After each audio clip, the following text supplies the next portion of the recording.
So welcome to this episode of Urban Strategy in the Present Tense, which is a webinar series powered by the Lindy Institute for Urban Innovation at Drexel University in partnership with the Westphal College of Media Arts and Design.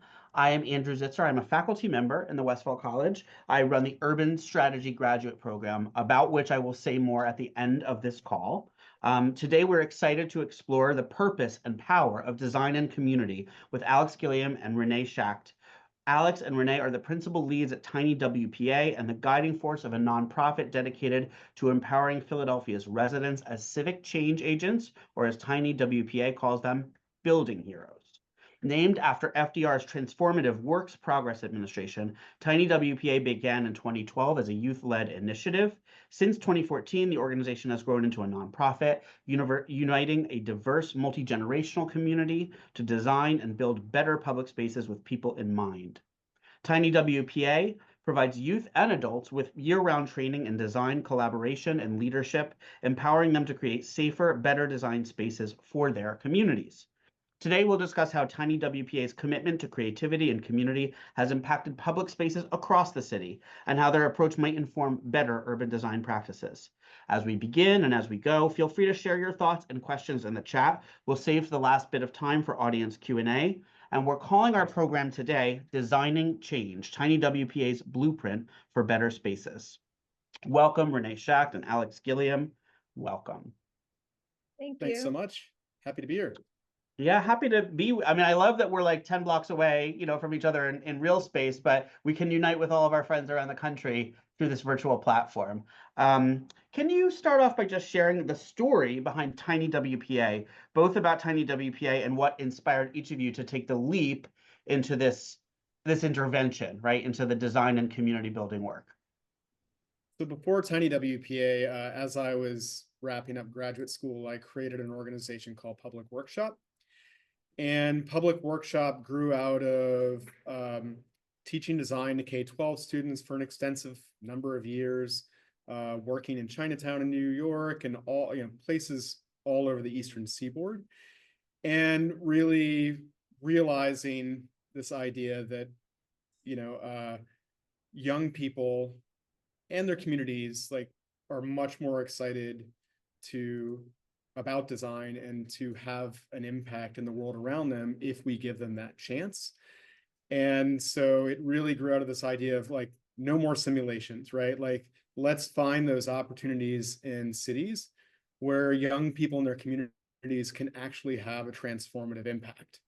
And so Public Workshop was initially a for-profit, and that was really because there wasn't any funding to do this sort of work. But more importantly, actually, we didn't want to be going into a community that was not our own without someone saying, hey, we need you here.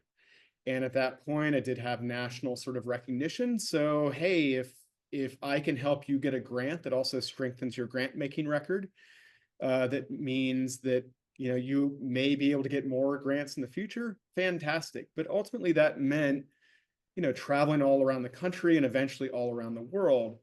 And one of the most striking things, that became apparent after a while, whether it was Flint, Michigan, Chattanooga, Tennessee, Taipei, South Chicago, Arizona, is that every single person, no matter what their background is, whether they're lucky or unlucky, in every type of community known to man, has an idea for something that they would like to improve in the world around them. And they would like to be a part of making that difference. If they are given permission and power, if they are given support, if they have a sense of team around them, etc. And so a lot of that worked. I mean, it looked like 3-story rolling tree houses in middle school cafeterias. It looked like benches at bus stops. It looked like picnic tables and vacant lots. At the end of the day, it was clear that those things were not very big, right? And that these little things could actually have a pretty significant impact in terms of building rich learning, building a sense of community, building a sense of power and movement. And so at a certain point, we began to call those projects Tiny WPA. And eventually, Andrew, as you said, that led to the creation of Tiny WPA in 2014. But before that, that would not have been possible in the least bit had Renee and I not met. So Alex and I met at a conference in Chicago. It was the first Association for Architecture Organizations conference. I was running Open House New York in New York City. And when I learned about Alex's work, because he was also at the conference, I was like, we need to work together. How can we make this happen? So we wrote an NEA grant together. We received the grant, and he started doing his type of programming, but with Open House New York. And because I believed in so much of his mission, I said, whenever you're ready to create a nonprofit, if it makes sense, let's make it happen. So at a certain point, we prototype a lot of the stuff that is part of Tiny WPA, the Building Hero project, even Hero Fabrication, and a few other things under Public Workshop. And that was really like a needs-driven approach. Like, okay, well, we did this project. Now people want to keep building. What do we do next? Right? Like, also coupled with the fact that universities are not necessarily turning out the people who are able to lead this work in communities, diverse communities across Philadelphia. I mean, it's really hard. You've got to be a good designer. You've got to be a good builder. You've got to be a good communicator. You've got to be willing to be what we call strong and wrong and work with people who are not like you. You got to be willing to get out of the way. So at a certain point, we realized that no one in the country was doing workforce development in a for-profit setting at the scale we were talking about. And that in order to support people in Philadelphia who wanted to keep on building and having impacts in their communities, and to grow more people to lead these projects, we needed to form a nonprofit. Yeah.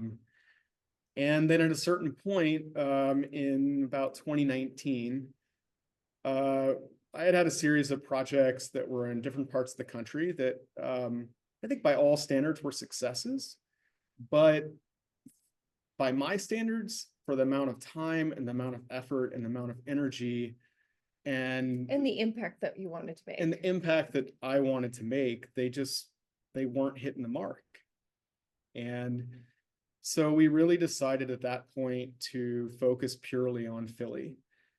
And Philly, I think at the core, Philly is a great place to do things. There are plenty of opportunities to take risks.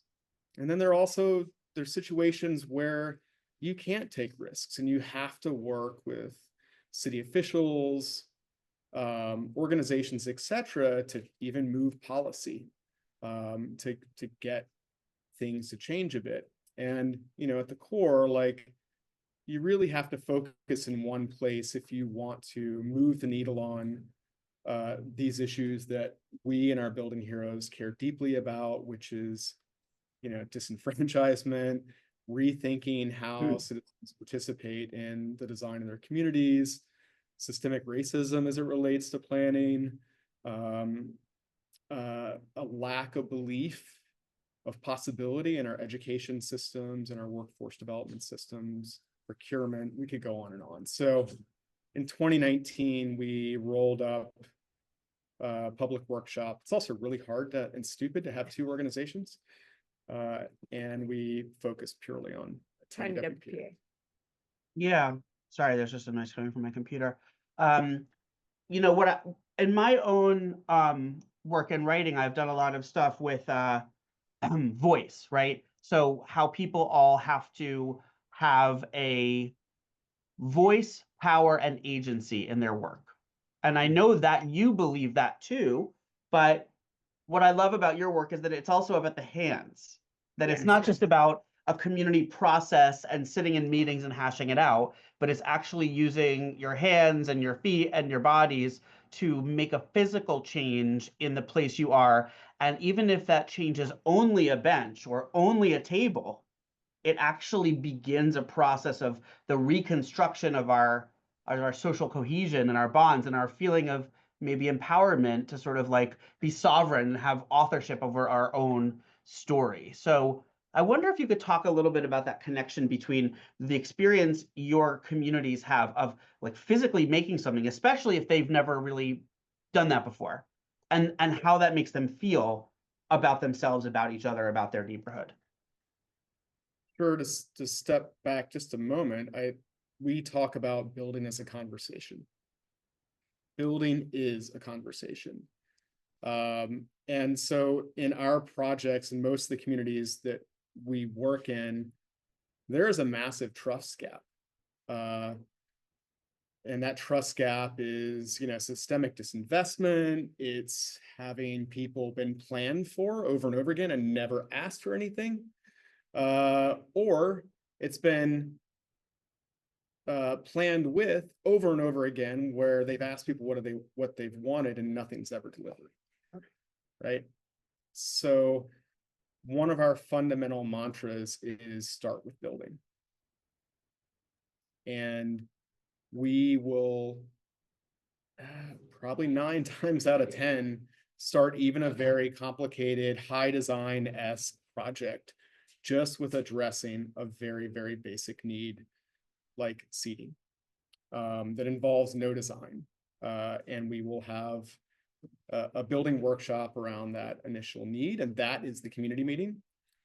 And the reality in that situation is, who wants to go to a community meeting in a basement, right? Like, who wants to show up at a community meeting in a basement on a Thursday night at 7:30? And who has the privilege to do that? Yeah. Versus who wants to build at the most build something that makes a difference, learn how to use tools at the most highly trafficked time of day in their community.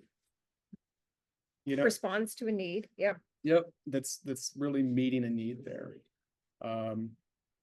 So at the core, we are all connected in that what we like to say the second most powerful way that we all learn about the world is through building things, banging on things, knocking things down, biting things, and doing that again and again. And so there's this really basic human element that we're all tapping into by starting with building. It also feels really good. Yes. Right? Like, it activates the dopamine system, which is the fundamental building block of a sense of well-being, a sense of connectedness, etc. And at the end of the day, we don't even ask people to show up to help design at times, unless it's a playground, because everyone wants to design a playground. But we start off with building, and you end up getting so many more people with, hey, do you want to make a difference in your community or address this issue that you've all been clamoring about and gotten no response? Or do you want to come talk about design? People show up, you build, then you start crossing that trust gap, and then. Well, I was just going to say, and then people start sharing their stories, their needs, and that's where you start having the community meeting. But in the process, you're building. Yeah, I mean, to me, the fact of an artifact on the ground that you've made is a testament to the bonds you're building, because you're collaborating on making an object that isn't ephemeral in the way a conversation, a negotiation, et cetera, is. And then you link that physical object to the conversations and the sharing, and it makes it grounded in that place. And that just feels really like a very inspired connection. We always talk about placemaking, but this is like a different kind of engagement with place that really is placemaking that the people are making themselves, right? It's not like, Project for Public Spaces coming in or some, design firm coming from another town. These are people making their own interventions. And I think that changes what it means to talk about placemaking and placekeeping. And if you do it the right way, if you do it at the right time of day, when lots of people are around, in effect, you're moving the design studio, the workshop, the community meeting to the sidewalk. And that most fundamental human way of learning is through copying one another. And like people, especially young people, especially like young women in power tools, taking action, like, brings everyone to the table. It gives permission to get involved. It gives permission to take a risk when getting involved might actually be a very risky situation because nothing's ever been delivered for the things that you've asked or been asked to brainstorm in the past.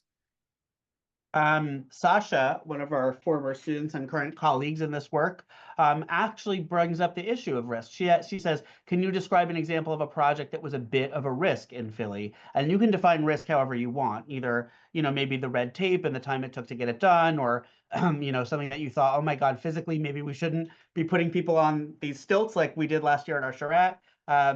Just talk about how you get risky and how you manage risk. Frankly, every one of our projects is a risk. Almost every one of them. So maybe Hazel, could you show the pools and the pool and the schoolyard photo? So these are two projects that we've been working on recently that we're particularly proud of. But I think both tap into that a way of answering that risk question. We also have some follow-up sort of slides we can show that address risk more specifically. But Renee, do you want to talk about risk as it relates to the pools? Yeah, so for the pools, we partner with PPR and Mural Arts to make improvements to 10 public pools, not this past summer, but the summer before. So in many cases, where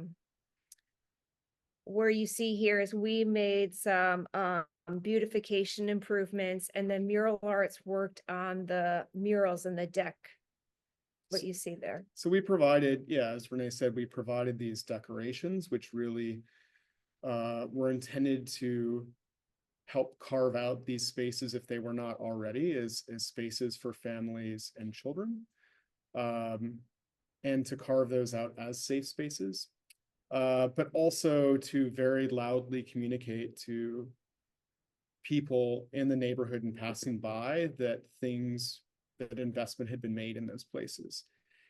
And some of the pools had plastic, Adirondack chairs on the decks. Others had built objects. And we certainly ran into, lifeguards and community members that had questions about whether those things might be treated well. There were questions about like what should be on a deck and what shouldn't be on a deck. I mean, luckily in this case, like PPR was pretty willing to take some risks that were very contrary to, what has been allowed or not allowed on a pool deck in the past. On the other hand, the space on the right is a project which we are wrapping up in the next few weeks. It is a playful community space at a public elementary school in Logan. And, we're really excited about that project because contrary to, this sort of really grassroots, sort of quick implementation at a multitude of pools. We did 10 pools last summer. We're going to be, or 2 summers ago, we're going to be doing more this summer. The school space is really about very deep dive into one place and trying to push through things that are actually permanent. And so if you think about many of the old schools in the city, the hulking buildings from the teens and the mid-20s, if you look at the entrance on either side of the entrances, they would have these grassed in, small slivers of grass that were fenced in by these iron fences, and they were mostly inaccessible, and they were neither giving back to the school or community. Well, our partners at IAC, Indo-Chinese American Council in Logan, had this idea for turning that space on front of J. Cook Elementary into a community space, and it already has a cut in the fence, which allows people to go into a community health center on the corner. But a space like this has never been, in the district, has never been used in this way, number one. And it also, they've never really done something that has been built by students and teachers and neighbors, especially something that was going to last of this scale. So it's been a very, very lengthy process of like a year and a half to get this approved, but it involved questions of risk at every turn, like risk around materials, risk around what happens if something goes wrong, risk around like, well, it can't be too play-like, but we know kids are going to want to play on it. So what does that look like? It means risk, of kids using power tools. In this case, one of the proudest subtle things in here is that we got in something akin to a sandbox. And we can't tell you the number of conversations that we have in projects where people are like, no sandboxes. And whether that's for kids getting dirty or there being cat poop in it or whatever. But as soon as the students, they helped build this, then they helped fill it with sand, they helped set the stones. As soon as that space was filled with this sandy dirt that they helped test out and create the perfect mixture, it was a magnet, and it just worked immediately. And I think on this day they were cooking meals on the rocks, putting sand up and saying, "Oh no, the chicken's not spicy enough. How about add that?" Ultimately, it'll be also a digging area where you can find these sort of archaeological finds. But even just pushing that through is a complex sort of risk equation that you can really only do if you have community buy-in, and also if you test and let really put neighbors and kids, teachers, etc., in that position of power of determining whether that's going to work for them or not. What strikes me is that it's not magic. These things don't just appear. It takes a long time. It takes a lot of patience on your part. And it takes structures, right, that are like built up over time. So could you talk just a little bit about the structure of Tiny WPA in the sense like, we have the Building Hero program. How does that fit into sort of like more opportunistic projects where someone might approach you and say, we want to work with you on pools, or we want to work with you on a schoolyard? Like, what are the sort of standing elements of Tiny WPA, and what are the sort of things that come in when the opportunities arise? So at the core of Tiny WPA is the Building Hero training program, which is a free 8-week training program for anyone ages 14 and up. So anyone can apply. We offer it 2 times a year. They meet twice a week over the 8 weeks, and you're learning all sorts of how to use the different tools. It culminates with a community service project in which the new heroes are teaching local stakeholders how to design and build. And once you complete the full 8 weeks, then the heroes become eligible to take on hero fabrication, which is what we call our custom design and contract fabrication work. So that is whether it's like the swim filly or making trophies for a small nonprofit, it really ranges a lot. Yeah, so we have this one side, which is very much the Building Hero training program and the constituent parts that Renee has discussed. And then we have, all of these sort of contract design and fab projects, and sort of community-led projects. The two could not exist without one another. But it is worth saying that, we are a project-based organization, not a program-based organization. Which is super important to us in terms of that initial idea behind Tiny WPA, which is make things real. We're not going to do simulation design projects with people. We want students to have this opportunity to apprentice and learn real hands-on things. So those projects, at the end of the day, were pretty unique in the fact that we are like 60% earned income from these projects. And really our only programs are centered around the Building Hero training program, which we'd love to be able to offer more of, but we think our role in the world is to provide these really apprentice-based opportunities rather than to be wholly a class-based organization. Yeah, I like that balance. And also as a nonprofit, it's really healthy for all my nonprofit nerds, my arts administration students and cultural organization people, that when you have income coming in the form of earned income, that can create a base for other opportunities to fundraise. And I know you guys have really navigated the waters of sustaining an organization for more than a decade, doing the work the way you feel has integrity. So I guess, for the sense of scale, how many people have been through the Building Heroes program? And then if you have any stories about someone who's gone through the program that just really touched you, like an experience where they said to you, this changed me in some way, what kind of comes to mind? I think it's worth saying, first off, that our impact model is slightly different than a lot of nonprofits and also a lot of what funders ask. Okay. We go for quality over quantity. And you started off the conversation around social bonds, right? And connection. And we very much believe that you start with very small groups of people. Generally in our book, that's no more than 12 people. And you provide intense support, intense pressure, and training, and then leverage them to reach 5 times as many people as you would otherwise. So we've had, couple hundred person community builds that we could not have managed without making that investment in Building Heroes. Of course, that sets up a power dynamic where they are, having these skills and experiences teaching and leading as well. I would say we have over 200 Building Heroes at this point. Yeah, and in terms of who are the Building Heroes, if you could just kind of relate a couple of like little snapshots of like, I just love that human element. Like I know from my own, like a student will come up to me and say, I never saw X in this way. So are there any moments in the history of Building Heroes where somebody said to you, I never saw, I never felt, I never did X in this way? All of them. Well, I have to say, we do say 14 and up, and we have made some exceptions where there was some phenomenal 13-year-olds who have taken the training program, and our oldest Building Hero was 72. So it's multi-generational, and we love to keep it that way.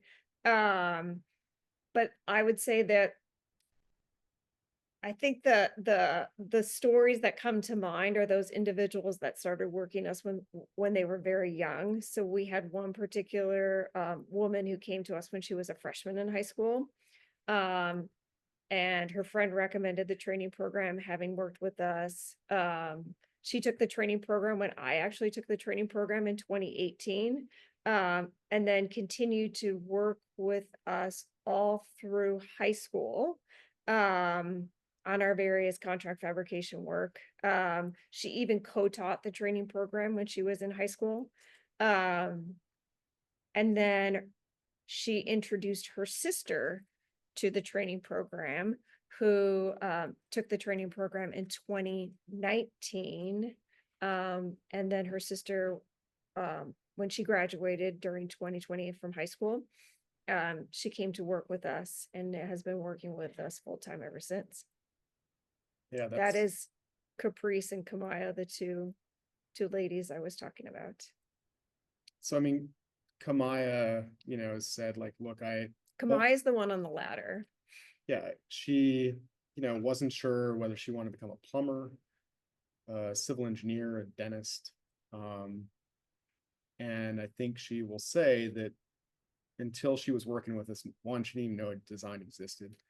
But two, it took her working with us to realize that she actually had some skills and potential there.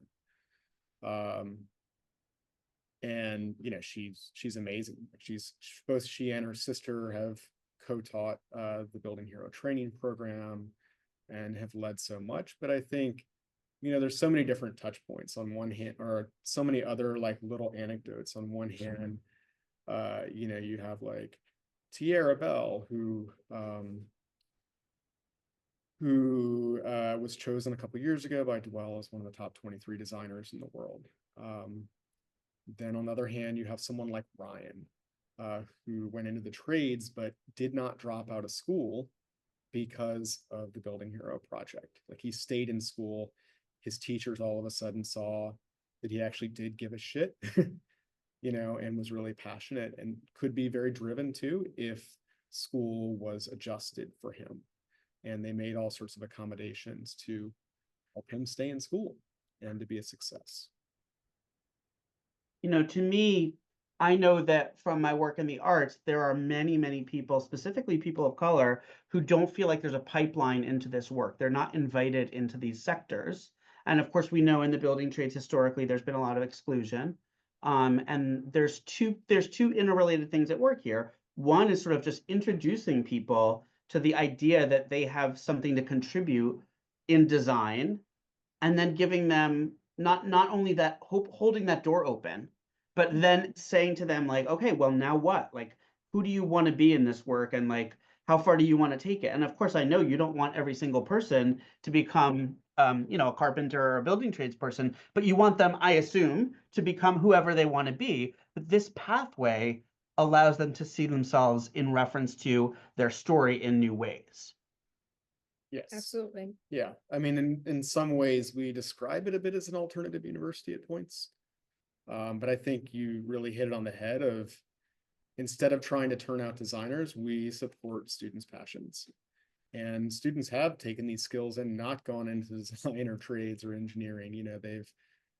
We had one student who had a full ride to UVA to study applied mathematics and particle physics, and was making sensors her freshman year in a graduate lab, as the only undergrad in there. And the reason she had confidence to be able to do that work was because of working with us. So we really don't care if you become a designer or not. And I think that subtle difference in approach, like, we very much want to change the face of design, but by not trying to turn out designers, we're actually more successful in that. Yeah, I mean, design is a broad thing, right? Like design means making our world look different and be different than it is. It's the same with planning, right? Planning for me is this, it has like a lot of negative associations to me, but planning in its best iteration is about envisioning the future together, a collective decision-making process about what we want to see. And design is the same. And one of the things that came up in our earlier conversation is the idea that sometimes communities keep building even after the contracted period is over. And so what does that tell you about this kind of layered impact? Like, in a certain case, like, can you think of an example of where the project kind of keeps going and it takes on a life of its own, and why? Like, why would, there's so many examples of sort of like both in urban planning and in city projects, the sort of like the stuckness that comes with, a project that runs out of gas or runs out of funding. So tell me a story about something that kept going. Yeah, there are a number of examples from like pop-up projects, which then led to more permanent stuff. And then there are, like, one of the easiest paths to trace is actually in the schools that we've worked in. So of the couple schools that we've worked in Philadelphia intensely with, we've worked with, with a number of schools beyond just the sort of four. But especially in three of them, designing and building projects in the school helped define and or shift their curriculum, helped decenter the teachers in the classroom, positioning the students as leaders where the students are actually teaching the teachers how to build.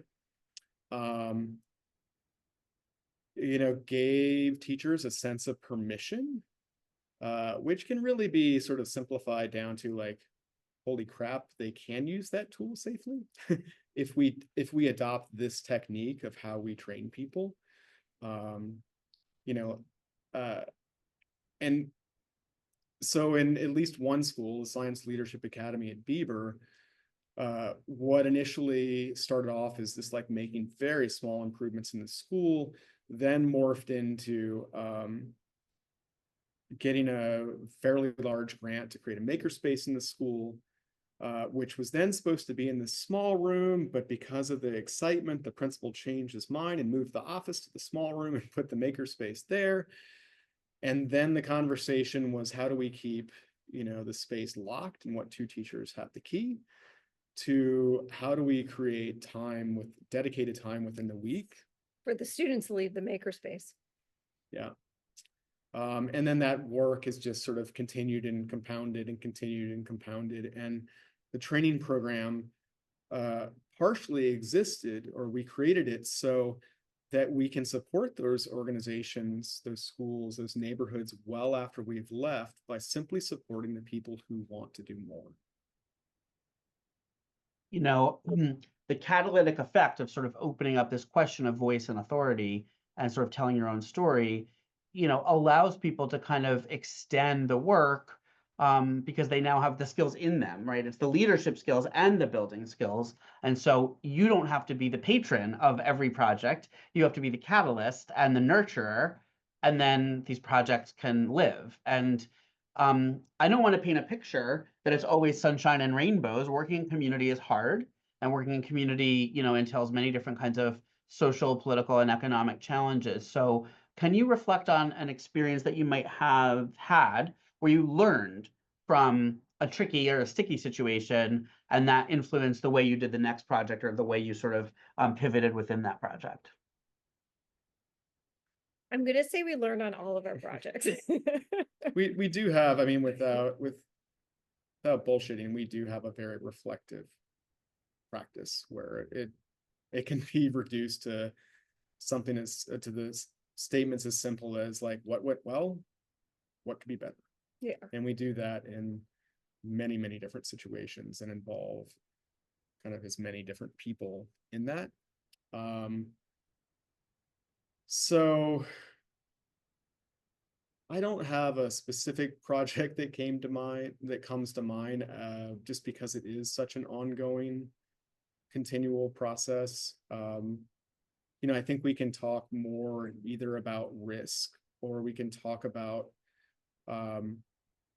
where we've really had to help a, you know, client or community partner understand that the needs might be different than what they thought they were. And so like in that case, if Hazel could show the skateboarding slides, that would be fantastic.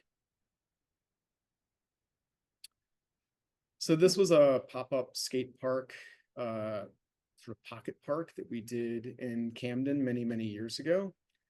And the partner, you know, was pretty forward thinking about wanting a park on this lot. And I think people had been asking for skateboarding to occur. But, you know, what was really surprising was how the project morphed. So that's Will in the upper left-hand corner. And Will was this young adult from the neighborhood who had been arguing for skateboarding for many years. And, you know, he was not only helping sort of lead this project, but really kind of built a community of people around him and around the space that took on these tasks that sort of no one, you know, had necessarily conceived. And that ranged from like making sure the space was clean after, you know, they were hanging out. And often they would skate until very late at night. But instead of just doing that and say perhaps pissing off the neighbors because there were row homes right next door, they took it upon themselves to go talk to the row home owners, like, is it okay if we skate? Right. And the owners were ultimately happy for them to be skating there because it meant that people were not peeing in the lot, they were not drinking in the lot, they were not trashing the lot, right? And they were happy to support Will and his friends. So that sort of idea kind of expanded and really sort of began to paint this much broader picture of like, what's the risk of not doing this type of thing? And, you know, that manifested in like, they were able to sort of document the crime went down there. At a certain point, they ran out of space. It was so successful that the building kind of spilled out into the street. And I think we remember this one day pretty distinctly when they were building in the middle of the street, and, you know, cars were trying to get through the street. We thought they were going to kind of try to force their way through, or they're going to be like lots of heated arguments. But when they saw that there were kids playing and they were building, they waved, you know, they asked some questions, and then they decided to go around the block. And normally that process would be multiple community meetings, permit applications, etc. And, you know, in one afternoon, they tested the viability of effectively complete streets in that neighborhood. But on a more like, there's this massive kind of community pile-on around this project. What was sort of notable in that, not only was that, I remember pretty distinctly this very cold January evening, dark evening, where I went to this community meeting, which is sort of about wrapping up this project and some other projects in North Camden.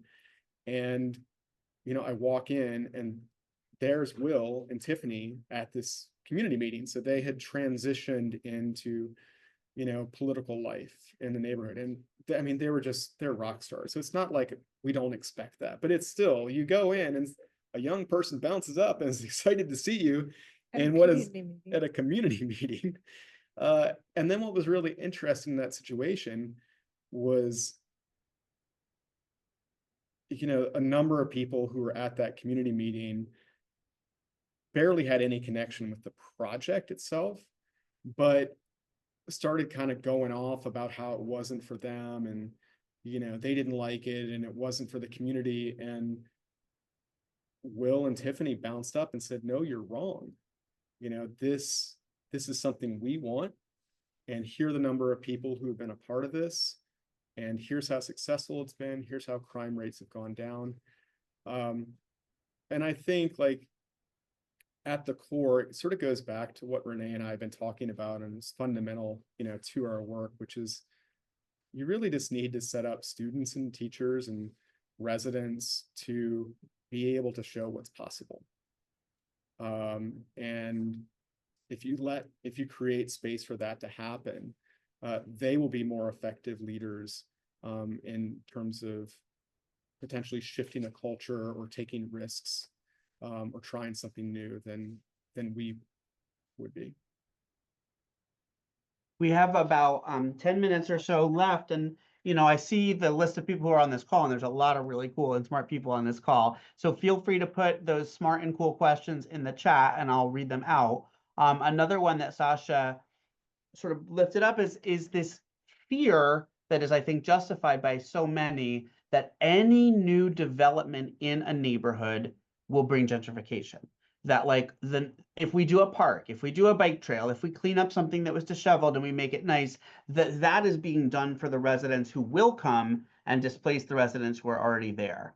And we've seen that, but it's not always the case. And I wonder if in your work of making place more wonderful and more impactful, and wonderful in the sense of wonder, I think, are there ever those questions of people saying, well, what if we do this and this draws attention to our neighborhood in a way that creates a negative impact for us? And if that's not the case, I just wonder what you guys think about that whole sort of like green gentrification, or that whole challenge that, like, we're in such a wound up place that anytime we make our urban places better, that everyone is afraid that that's like it's the way to get them out. And I find that so tragic, right? And so unfortunate that even when it's true, it has a chilling effect. Yeah, I think one way of framing it is that, like, every community needs to define its own culture of risk. And risk is not as simple as, like, Hazel, could you throw up the slide with, like, people climbing way up high and using power tools?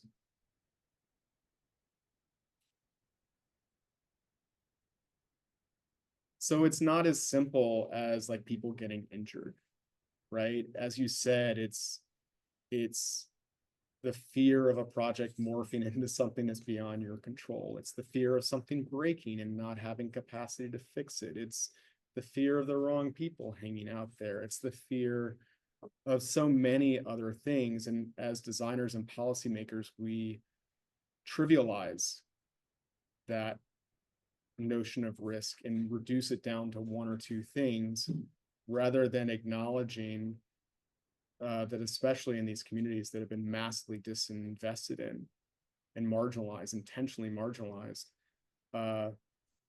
that their concepts of risk may be very different than our own. So all we can say really is that if you are making design and learning and community visible, and you are supporting neighbors in figuring out what their own risk equation is, which frankly, pop-ups and prototypes are super important in that process, right? Like, we have been trying to work towards having a prototyping policy in the city, instead of just the totally awful binary thing of either no or here's a project that demands a simple project, even like a permanent bench in the right of way, that demands 3 years of permitting and many thousands of dollars, right? Like, and we've had bench projects where the property owners have changed by the time the Yeah. damn thing was implemented, and then that property owner doesn't want it. And so that value of pop-ups and tests and making that normal and accepted, not only normal and accepted, but actually a required part of a process, for developing a public space or a neighborhood is, and then doing that in a very public way where you're also trying to make sure that there are all these other bottom lines, you know, skill building, community building, people are earning, you know, making sure all those other bottom lines are hit, you're going to be most likely to find the right solution for that place and able to have a more nuanced conversation that may or may not end up where you want it to end up, but it's probably different than where you started. And it's probably the best solution for that community at that time. Yeah, I mean, I think this question of authorship and sovereignty over our own narratives, you know, leads to a sense of empowerment that can make people feel like place is not being made on them, but they are making the place and wanting to defend that, you know. And I think it would be great if you guys could, like, I don't know if you've written about this idea of risk before, but it just seems to me like we need to have a real conversation about young people and risk, because we talk about like mitigating risk, like don't let them play with something that can give them a splinter, but then we hand them a smartphone and let them sit on it for 9 hours, or a video game, and they're exposed to the entire internet or all of AI. And it just seems like a recalibration of what is risky and what is worthwhile, because everything has risk, but like what's the risk to benefit ratio? And I could talk with you guys about that all day as a parent of, you know, I have an 11-year-old daughter who now I'm eyeing for the Building Heroes program. As soon as she's eligible, she would be perfect. So I would invite you to think more about ways to write about risk in a way, or promote that, because I think we really need a recalibration for young people about the way we sort of let them take risks. I think Renee can tell you a little bit about how we teach the chop saw. Oh. Just tap into that just in a very I quick mean, nutshell. when someone comes in, and especially for the training program, we're immediately teaching them the chop saw. And it's just like the tool is large and loud and has a large blade where people are intimidated by it, but it's actually one of the safest tools that we use. And again, we teach them quickly. And we can easily walk away once we see that they know how to do it. And we could be behind our door from the workshop and hear when they do it wrong. So we can run back and be like, okay, what did you do wrong? Knowing that they can't hurt themselves. But yeah, it's like also with the table saw, how the table saw is a very large tool, huge blade, but the table saw we have and the new table saws out there, you're not losing fingers like they were before. So it's one of the safest tools, but it's very intimidating because of just the sound and the large blade. So when we use that as an intro to who we are, rather than Yeah. telling people who we are, like that happens in the first 15 minutes sometimes, and the training is no more than 15 minutes. And when you walk away from that person, that is one of the most powerful things that we do. And it communicates everything about the space they're in, who we are, like walking away and trusting them. Yes. This says, we trust you to take risk. We trust you to know when things are dangerous. We trust you to do a good job.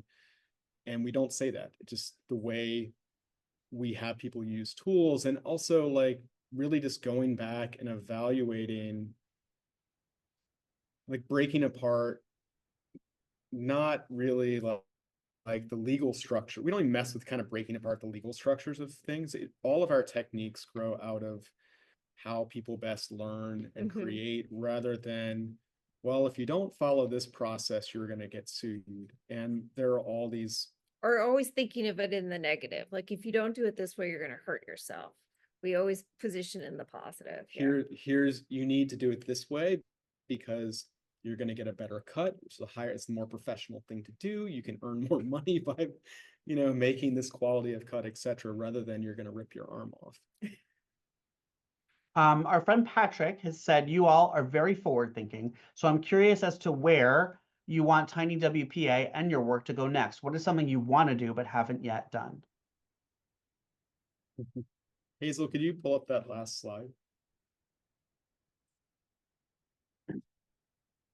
I think at the core, I mean, we are really lucky to work with great clients and partners and communities that really drive the types of projects that we get to do. I mean, we're not sitting in a room magically coming up with this crazy thing we can do. It all arises out of someone, a community saying we have this need. A need, yes. And then designing with rather than for. So one of the joys and also difficulties of the work is the joys is where that leads you and that you're never quite sure where that leads you. And that's wonderful. Like that gray is wonderful. On the other hand, it just gives Renee endless aneurysms and headaches, like trying to figure out how to estimate around this stuff because nothing's the same. Yes, no project is the same. But I think at the end of the day, we just want to see, like our biggest goal would be to see the work that we do, meaning the people should be designing their communities. They should benefit from the design and making of these things, not just their voice, right? They should be earning, they should be learning, earning, and leading. That these beautiful objects and that workforce development and objects and spaces that actually meet a real definite need grow out of sort of various site-specific challenges, etc. Like that should be every day. People learning like valuable lifelong skills, whether it's leadership skills, 21st century fabrication skills, etc., and getting paid to do that. That should be every day. So 2 examples. The one on the right is one of these projects this year that we're super proud of. And we're grateful to have worked with Make the World Better and Parks and Rec and Rebuild on this. But this is one of 4 social seating benches that's at Fair Recreation Center. That was really an experiment in beginning to test the true boundaries of workforce development and procurement. And, this is an object that's permanent, right? These 4 things are permanent, meaning that they're in that 15 to 25-year range. And what's exciting about that, one, is that this is very different. I'll show you more pictures later. You go to our Instagram page. It's a very different type of seating that supports social interactions that normal public space seating don't in this city or many other places.